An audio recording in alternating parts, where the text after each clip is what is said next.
तुम जवानी में हरे भरे रहते हो, बुढ़ापे में पीले हो जाते हो, और जब इंतकाल हो जाता है और कब्रिस्तान के हवाले कर दिए जाते हो तो समझो कि खेती की तरह काट दिए जाते हो। फिर तुमको कोई मरने के बाद तुम्हारी डेड बॉडी अपने घर में नहीं रखता है।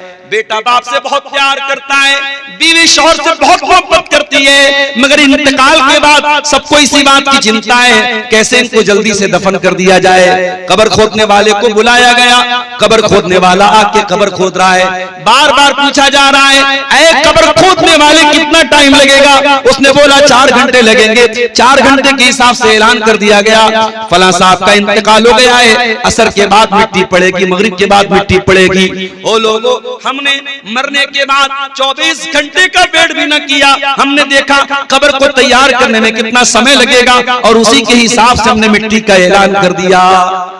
ओ लोगों, जरा मौत के ऊपर गौर करो, ये मौत हमें बता रही है तुम यकून हुतामा, जिस तरीके से दुनिया में हरी भरी खेती को एक दिन पक जाना है और पकने के बाद कट जाना है। ऐ इंसान, ऐ जवानी पर नाश करने वाले इंसान, ऐ अपने आप को स्मार्ट और हैंडसम कहने वाले नौजवान, ऐ अपने आप को ब्यूटीफुल कहने वाली लड़कियों, वो इंस्टाग्राम पर अपनी तस्वीरें डालने वाली लड़कियों, वो सोशल मीडिया पर अपने वीडियोस डालने वाली मेरी बहनों, वो मोबाइल पर स्नैपचैट पर तरह तरह के फिल्टर से सेल्फी लेने वाली मेरी बहनों, ये खूबसूरती एक दिन खत्म हो जाएगी। ये फाउंडेशन तुम्हें हमेशा काम नहीं देगा, ये लिपस्टिक तुम्हें हमेशा काम नहीं देगी, ये फेस पाउडर तुम्हें हमेशा काम नहीं देगा, ये खूबसूरती एक दिन खत्म हो जाए। मर गया इंसान, सारी खूबसूरती खत्म है, सारी ताकत खत्म है। दुनिया में कपड़ा बदलने में बड़ा टाइम लगाया करता था, आज मरने के बाद इतना बेबस और कमजोर हो चुका है कि कैंची लेकर उसकी आस्तीन को काटा जा रहा है, उसके कपड़े को उसके बदन से इस लायक भी वो नहीं कि अपना कपड़ा खुद उतार सके, कैंची लेकर के उसके कपड़े को काट करके बर्बाद करके कपड़ा उसके बदन से निकाला जा रहा है। दुनिया में बाथरूम में नहाने जाता था, मुझको ये साबुन चाहिए, मुझको ये शैम्पू चाहिए, मुझको ये बॉडी वॉश चाहिए, मुझको ये फेस वॉश चाहिए, मैं गर्म पानी से नहाऊंगा, मैं ठंडे पानी से नहाऊंगा। ओ नहाने के लिए नखरा करने वालों, मरने के बाद तुम कोई नखरा नहीं कर पाओगे, मरने के बाद तुम ये भी नहीं कह पाओगे ओ लोगों मैं तो गीजर से नहाया करता था, मैं तो पानी गर्म करके नहाया करता था, मुझे ठंडे पानी से क्यों नहला रहे हो? मैं लाइफ बॉय से नहाया करता था, मैं लक्स से नहाया करता था, तुम बगैर साबुन के मुझको क्यों नहला रहे हो? मुझको नीम की पत्तियों से क्यों नहला रहे हो?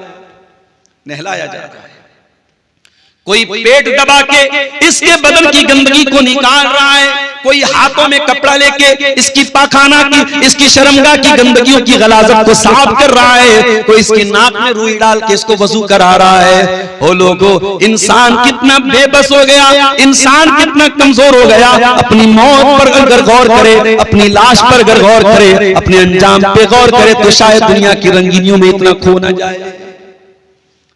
नहलाने के बाद वो इंसान, वो लड़की जिसकी अलमारी उसकी ड्रेसेस से भरी हुई थी, जिसके पास बहुत सारी फ्रॉक थी, लहंगा था, साड़ियां थी, हाय हाय आज मरने के बाद उसे सफेद कलर के एक कॉटन की सूती चादर में कफनाया जा रहा है। दुनिया में बड़े बड़े ब्रांडेड कपड़े पहनने वाले, 1-1 हजार रुपया मीटर कपड़ा पहनने वाले को उसी कफन का मामूली कपड़ा कफनाया जा रहा है। कोई ब्रांड यहां नहीं चलेगा, कोई डिजाइन यहां नहीं चलेगा, बगैर सिले हुए कपड़े में दोनों को कफनाया जा रहा है। ओ लोगों जरा गौर करो क्या अंजाम हमारा हो रहा है। कफना दिया गया, अब 4 लोगों के कंधे पे जनाजा उसका जा रहा है। कहां जा रहा है? कब्रिस्तान में जा रहा है। अरे मरने वाला तो करोड़पति था, बड़ी जमीनें थी, बड़ी जायदादें थी, हराम तरीके से जमीनें हासिल कर लिया करता था, सूद और ब्याज के पैसे कमा लिया करता था, दूसरों की जमीन को नाजायज कब्जा कर लिया करता था। वो बेईमानी करने वाले इंसान, वो चोरी करने वाले इंसान, वो डाका डालने वाले इंसान, वो भ्रष्टाचार करने वाले इंसान, तूने किसके लिए जमीनें बनाई? तूने किसके लिए जायदाद बनाई? सब ठाट पड़ा रह जाएगा जब लाद चलेगा बंजारा। सब छोड़ करके तुझको आज उसी 2 गज जमीन के हवाले किया जाएगा। दुनिया में ये अपनी कार से चलता था। इसकी कार जब गांव से सर पर दौड़ा करती थी, इसकी कार को देख के लोग बड़ी तारीफ किया करते थे। अरे हाजी साहब के पास तो बड़ी महंगी वाली कार है, बहुत ऊंची वाली कार है। ओ हाजी साहब, ओ सेठ जी, ओ करोड़पति साहब, आज आपकी सारी दौलत दुनिया में रह गई और आपको 4 लोगों के कंधे पे कब्रिस्तान जाना पड़ रहा है। कब्रिस्तान लेके जाया गया, कब्र में डाल दिया गया और मिट्टी डाल करके लोगों ने अपने अपने घर की राह ले ली। बेटे ने भी बाप की मिट्टी देके हाथ झाड़ ली। बीवी 4 महीना 10 दिन तक इज्जत गुजारने के बाद भूल गई। तेरी औलाद तुझको भूल गई, तेरे बच्चे तुझको भूल गए, तेरी बीवी तुझको भूल गई। और उस कब्र की तारीकी में मेरे भाई अब तू खुद अपने अमल का हिसाब देगा। तू मुनकर नकीर को जो सवालों का जवाब देगा, तू अपने अकीदे और अपने अमल के हिसाब से जवाब देगा। न वहां तेरे बीवी बच्चे तेरे काम आएंगे, न वहां तेरी धन दौलत तेरे काम आएगी, न वहां तेरा पावर तेरे काम आएगा। सुम्मा यकूनु हुतामा। मेरे बंदो, तुम्हें दुनिया में कट जाना है। जिस तरीके से उस खेती को एक दिन कट जाना है और खेती के को एक सपाट मैदान बन जाना है, उसी तरीके से तुझे अपने घर से निकल के कब्रिस्तान जाना पड़ेगा, तुझे मरना पड़ेगा, तुझे दुनिया से जाना पड़ेगा। और जानते हो मरने के बाद इंसान की पहली तमन्ना क्या हो? दुनिया में इंसान की प्लानिंग बहुत सारी अधूरी रह जाती है। इंसान ख्वाब देखते देखते दुनिया से चला जाता है। जिसके पास बाइक है वो सोचता है कार आ जाए, जिसके पास कार है वो सोचता है महंगी वाली कार आ जाए, जो किराए के मकान में रहता है सोचता है अपना मकान हो जाए, जो अपने मकान में रहता है सोचता है आलीशान बंगला बन जाए। ये अधूरे ख्वाब लेकर के इंसान दुनिया से मर जाता है। कोई एक्सीडेंट हो जाता है, कोई बीमारी आ जाती है, किसी बहाने से मौत आ जाती है और इंसान मर जाता है। और मरने के बाद जब अल्लाह के फरिश्ते उसकी रूह निकालने के लिए आते हैं तो बंदा पहली तमन्ना क्या करता है, जरा गौर से सुनना। अल्लाह फरमाता है हत्ता इज़ा जाअ अहदहुमुल मौत। ऐ मेरे बंदे, जब तेरे पास मौत आएगी तो तेरी जबान से एक ही लफ्ज निकलेगा, क़ाल रब्बिरजिऊन। ऐ अल्लाह तू एक मौका मुझे और दे दे, ऐ अल्लाह एक चांस मुझे और दे दे, लअल्ली आमलु सालिहन फीमा तरक्तु। ऐ अल्लाह मुझे अब अपना मकान नहीं बनवाना है, मुझे लड़की की शादी नहीं करना है, मुझे बिजनेस को आगे नहीं बढ़ाना है, मुझे गवर्नमेंट जॉब का कोई चक्कर नहीं पालना है। ऐ अल्लाह थोड़ा सा मौका और दे दे। ऐ अल्लाह बड़े पाप किए थे, ऐ अल्लाह बड़े गुनाह किए थे, बहुत नाराज किया था तुझको, ऐ अल्लाह एक चांस और दे दे, मैं वादा करता हूँ लअल्ली आमलु सालिहा। ऐ अल्लाह अब मैं दुनिया में आने के बाद सिर्फ तेरी बात मानूंगा, मैं नेक अमल करूंगा, मैं तुझको राजी करने वाला अमल करूंगा, मैं कोई गुनाह नहीं करूंगा। अल्लाह फरमाएगा कल्ला, हरगिज नहीं, इन्नहा कलिमतुन हुवा क़ाइलुहा। ऐ मेरे बंदे, तेरी ये तमन्ना कभी पूरी होने वाली नहीं है। व मिन वराइहिम बरज़खुन इला यौमि युबअसून। अब कयामत तक तुझे बरज़ख की जिंदगी गुजारना है। अब इसी कब्र में तुझे रहना है। अब या तो ये कब्र जन्नत की क्यारी बन जाएगी या जहन्नम की आग का टुकड़ा बन जाएगा। अब इसी कब्र की और बरज़ख की जिंदगी में तुझको रहना है। मेरे प्यारे साथियों, उस जिंदगी की तैयारी हम और आप कितनी कर रहे हैं, जरा गौर कीजिए। और मैं यहां एक बात और बता दूं, अभी मैं एक इंटरव्यू सुन रहा था, हमारे उत्तर प्रदेश के एक पॉलिटिशियन है, समाजवादी पार्टी के एक नेता है राजकुमार भाटी। उन्होंने बयान दिया, किसी इंटरव्यू में उन्होंने कहा कि मुझे कुरान की ये बात समझ में नहीं आती कि बुरे अमल करने वालों को जहन्नम की आग में डाला जाएगा और जलाया जाएगा और बार बार उनकी चमड़ी जलाई जाएगी और उनको तकलीफ दी जाएगी। बोले मुझे कुरान की ये बात मुझे सही नहीं लगती। मेरे भाइयों, आज बहुत सारे लोगों को कुरान की ये बातें सही नहीं लगती या उनको समझ में नहीं आती। लेकिन आप एक बात याद रखिए, ये कॉन्सेप्ट कि इस्लाम ने जो हमें ये कॉन्सेप्ट दिया है कि कयामत आएगी, ये अल्लाह ताला के जस्टिस और इंसाफ के लिए जरूरी है कि कयामत आए। अगर कयामत का कॉन्सेप्ट न होता, दुनिया में बहुत सारे लोग गलत काम करते हैं, चोरी करते हैं, शराब पीते हैं, जिना करते हैं, मर जाते हैं, उनको उनके गुनाह की कोई सजा नहीं मिलती। बहुत सच्चे लोग, बहुत ईमानदार लोग, बहुत अच्छे लोग दुनिया से मर जाते हैं, उनकी नेकी का कोई फल उनको नहीं मिलता। अगर हम ये मानते हैं कि अल्लाह तबारक व तआला जस्टिस करने वाला है, न्याय करने वाला है, इंसाफ करने वाला है, तो फिर हमें ये मानना पड़ेगा कि एक दिन हिसाब भी अल्लाह ताला लेगा, एक दिन क़यामत भी कायम होगी। इसीलिए पांचों टाइम की नमाज में हम बार बार जब सूरह फातिहा पढ़ते हैं, हम क्या कहते हैं? अल्हम्दुलिल्लाहि रब्बिल आलमीन अर्रहमानिर रहीम मालिकी यौमिद्दीन। तमाम तारीफें अल्लाह ताला के लिए जो सारे जहानों का रब है, बहुत मेहरबान है, बहुत कृपा करने वाला है। मालिकी यौमिद्दीन, और हिसाब के दिन का मालिक है, बदले के दिन का मालिक है। जब तक आप ये नहीं मानेंगे, ला इलाहा इल्लल्लाह पढ़ने का कोई मतलब नहीं है मेरे प्यारे साथी। अगर हम ये मानते हैं कि इस ब्रह्मांड का, इस विश्व का कोई रचनाकार है, इस कायनात का कोई बनाने वाला है, इस क्रिएशन का कोई क्रिएटर है, इस यूनिवर्स का कोई रब है, तो हमें ये मानना पड़ेगा कि एक दिन the day of justice, the day of resurrection, the final day, the last day, कयामत का दिन आएगा और उस दिन अल्लाह तबारक व तआला बंदों को उनका हिसाब देगा। और इसी बात को अल्लाह ताला सूरह आल इमरान की आयत नंबर 185 में और क्लियर तरीके से बयान करता है। फरमाता है कुल्लु नफ्सिन ज़ाइक़तुल मौत, मेरे बंदो हर नफ्स को मरना है। व इन्नमा तुवफ़्फ़ौना उजूरकुम यौमल क़ियामा, और मरने के बाद तुम्हें क़यामत के दिन तुम्हारे अमल का पूरा पूरा हिसाब दिया जाएगा।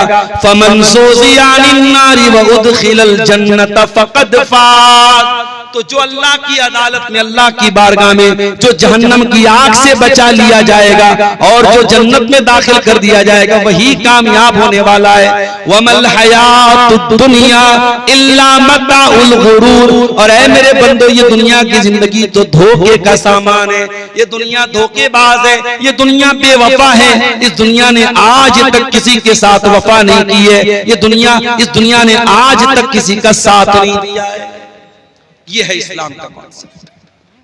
और मैं ये भी क्लियर कर दूं मेरे भाई, इस्लाम आपसे ये नहीं कहता कि आप दुनिया छोड़ दीजिए। ये जितने बड़े बड़े ढोंगी घूम रहे हैं कि साहब हम शादी नहीं करते, हमें औरत की जरूरत नहीं है, ये झूठ बोलते हैं। अगर इंसान है, मर्द है और उसके अंदर मर्दानगी है तो उसको औरत की जरूरत है। इस्लाम फितरत का दीन है मेरे प्यारे साथियों। इस्लाम इसीलिए शादी करने का भी हुक्म देता है।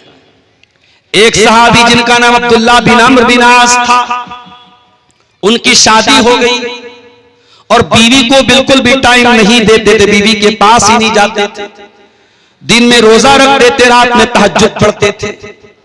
बीवी परेशान हो गई और बीवी ने अपने ससुर से कह दिया कि आपके बेटे को मुझसे कोई मतलब ही नहीं है।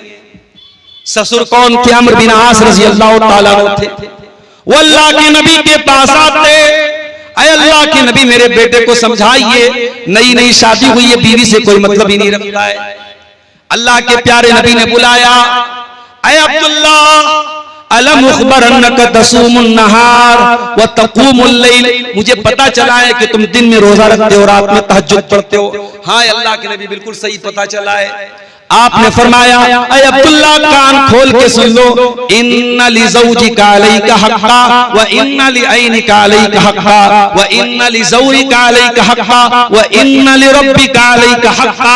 अय अब्दुल्ला तेरी बीवी का भी तेरे ऊपर हक है, तेरे शरीर का भी तेरे ऊपर हक है, तेरे मेहमान का भी तेरे ऊपर हक है और तेरे रब का भी तेरे ऊपर हक है। तू बीवी को उसका हक दे, तू जिस्म को उसका हक दे, तू मेहमान को उसका हक दे और तू अल्लाह ताला को उसका हक दे। ये है इस्लाम का कॉन्सेप्ट। इस्लाम हमें दुनिया छोड़ने की तालीम नहीं देता है मेरे प्यारे साथी। इसीलिए कुरान में सबसे बेहतरीन दुआ में क्या सिखाई गई? और रब्बना आतिना फिद दुनिया हसना व फिल आखिरति हसनतन व क़िना अज़ाबन्नार। ऐ परवरदिगार तू दुनिया में भी भलाई अता फरमा और आखिरत में भी भलाई अता फरमा और जहन्नम की आग से हमको बचा ले। आखिरत की फिक्र मेरे प्यारे साथी, ये इस्लाम की तालीम है। आज हम और आप गौर करें, हमारी जिंदगियों में आखिरत की फिक्र कहाँ है? मस्जिद में हम देखते हैं जुमा के दिन चंदा होता है, सबसे ज्यादा 10 के और 5 के सिक्के आते हैं, क्योंकि वहां आखिरत का मामला है। दुनिया में खर्च करने की बात आती है, दुनिया के शौक के लिए खर्च करने की बात आती है, आदमी हजारों खर्च कर देता है। जहां आखिरत की बात आती है वहां चमड़ी चली जाए दमड़ी न जाए, वो मिजाज होता है। मेरे प्यारे साथियों, सहाबे किराम की जिंदगियों को जरा उठा करके देखो। ये अबू बकर सिद्दीक रज़ी अल्लाह ताला अन्हु अल्लाह के नबी के सबसे चहेते साहबी हैं, अल्लाह के नबी के दोस्त हैं, साथी हैं, बहुत बड़े साहबी हैं, बड़ा मर्तबा है इनका।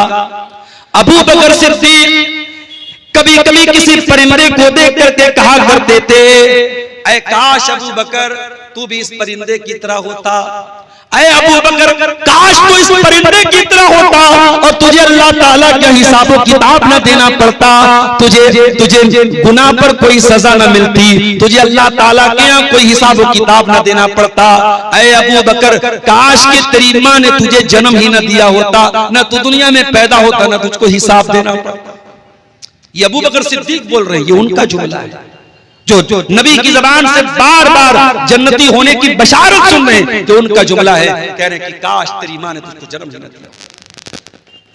हजरत उमर फारूक को देखो मेरे प्यारे साथियों, हजरत उमर फारूक एक दिन रात में गश्त कर रहे थे, रात में निकले थे, उनका मामूल था अपनी रियाया की, अपनी आवाम की खबरगिरी किया करते थे, गश्त लगाया करते थे। रात का सन्नाटा था, अल्लाह का कोई बंदा सूरह तूर की तिलावत कर रहा था और सूरह तूर की आयत हजरत उमर के कानों में पड़ी, इन्ना अज़ाब रब्बिका लवाक़ि मा लहू मिन दाफ़े, अल्लाह का अज़ाब आने वाला है और अल्लाह के अज़ाब को कोई रोकने वाला नहीं है। हजरत उमर ने कुरान की आयत सुनी, वहीं पर गिर गए, बेहोश हो गए, होश आया, घर आए और 1 महीने तक बीमार रहे। लोग अयादत करने आते, खबरगिरी करने आते, ऐ उमर फारूक क्या मामला है, क्यों बीमार पड़े हैं? हजरत उमर कोई जवाब नहीं दे पाते। कुरान की एक आयत सुन करके जिसमें अल्लाह के अजाब का तज़किरा है, जिसमें जहन्नम का तज़किरा है, हजरत उमर 1 महीने तक बीमार पड़ जाते हैं। ये सहाबे किराम थे, इनकी जिंदगियों में आखिरत की टेंशन और आखिरत की फिक्र थी मेरे प्यारे साथी। यही उमर फारूक जब इंतकाल का टाइम आता है और अबू लुलू फिरोज नाम का एक जालिम इनके ऊपर हमला करता है, फजर की नमाज हजरत उमर पढ़ा रहे थे और उसने आकर खंजर मारा और हजरत उमर वही मुसल्ले पर गिर जाते हैं। उनके पेट पर हमला करता है, उनकी अंदरियां कट जाती हैं, घर लाए जाते हैं, हकीमों को बुलाया जाता है, दवाएं दी जा रही हैं, लेकिन कोई आराम नहीं हो रहा है। और यकीन हो गया हजरत उमर को कि अब मेरा आखिरी टाइम है, अब मेरा इंतकाल का टाइम आ चुका है। हजरत उमर फारूक रज़ी अल्लाह ताला अन्हु बड़े घबराए हुए हैं, चेहरे पर बड़ी घबराहट है।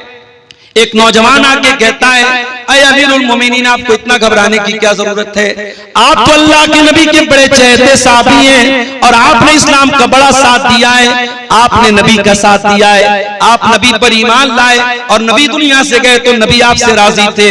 ऐ उमर फारूक, अबू बकर सिद्दीक का दौर आया, उनके दौर में भी आपने इस्लाम की बड़ी खिदमत की और अबू बकर सिद्दीक दुनिया से गए तो वो भी आपसे राजी थे। फिर आपका दौर आया और आपने भी बड़े अच्छे तरीके से हुकूमत की। ऐ उमर फारूक आपको इतना घबराने की क्या जरूरत है? अब जरा जुमला सुनिएगा हजरत उमर का, बुखारी के अल्फाज हैं। हजरत उमर कहते हैं, लौ अन्नली तिला अलर्ज़ी ज़हबा, ओ लोगों, उमर की तमन्ना तो ये है कि उमर के पास अगर जमीन भर के सोना भी आ जाए, लफ्तदैतु बिही मिन अज़ाबिल्लाह, तो उमर अल्लाह की राह में वो जमीन भर के सोना देने को तैयार है। अल्लाह के अजाब से बचने के लिए उमर अल्लाह की राह में जमीन भर के सोना भी देने को तैयार है। अल्लाह, ये उमर फारूक जो नबी की जबान से जन्नती होने की बशारत सुन चुके हैं और जिनकी पूरी जिंदगी इस्लाम की खिदमत में गुजरी है, इंतकाल के पहले वो ये कह रहे हैं कि अगर मेरे पास जमीन भर के सोना आ जाए और अल्लाह कह दे कि ऐ उमर तू जमीन भर के सोना दे दे, मैं अपने अजाब से तुझे बचा लूंगा, तो उमर उसके लिए भी तैयार है। मेरे प्यारे साथियों, माफ कीजिएगा, आज हम दुनिया परस्त हो चुके हैं, दुनिया के नशे में डूबे हुए हैं। आज हर दौलत वाला कारून बना हुआ है, हर कुर्सी वाला फिरौन बना हुआ है। आज दौलत का नशा, ताकत का नशा, कुर्सी का नशा आज इंसान को जुल्म करने पर मजबूर कर रहा है। आज इंसान जो जुल्म कर रहा है, बगावत कर रहा है, सरकशी कर रहा है, उसकी वजह यही है कि इंसान ने दुनिया को सब कुछ समझ लिया है। मगर ये बात याद रखो मेरे प्यारे साथियों, दुनिया हमेशा नहीं रहेगी, दुनिया एक दिन खत्म हो जाएगी। अब्दुल्लाह बिन उमर रज़ी अल्लाह तआला अन्हु को देखिए, गर्मी का मौसम है, प्यास लगी है, किसी ने ठंडा पानी ला के दे दिया। अब्दुल्लाह बिन उमर ठंडा पानी पीने लगे। पानी पीने के बाद अचानक रोने लगे, आंखों से आंसू बहने लगे। किसी ने कहा, अब्दुल्लाह बिन उमर क्या बात है, आपको तो प्यास लगी थी, पानी मिल गया आपको ठंडा ठंडा, आपको तो खुश हो जाना चाहिए, आप रो क्यों रहे हैं? कहा, ओ लोगों, मुझे कुरान की एक आयत याद आ गई।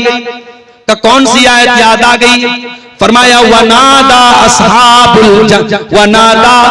अस्हाबुन नार या अस्हाबल जन्नति अन अफीदू अलैना मिनल मा। कुरान कहता है कि जहन्नमी लोग जन्नती लोगों को पुकारेंगे और कहेंगे, अन अफीदू अलैना मिनल मा, ऐ जन्नतियों थोड़ा सा पानी हमको भी पिला दो। औ मिम्मा रज़क़कुमुल्लाह, ऐ जन्नतियों अल्लाह ताला ने तुमको बड़ी नेमतों से नवाजा है, थोड़ी सी नेमतें हमको दे दो, थोड़ा सा पानी हमको दे दो। क़ालू इन्नल्लाह हर्रमहुमा अलल काफिरीन, तो जन्नती जवाब देंगे, ऐ जहन्नमियों, वी आर सॉरी, हम माजरत चाहते हैं, हम आपको ठंडा पानी नहीं पिला सकते, ये अल्लाह ताला ने आप लोगों के लिए हराम कर दिया है।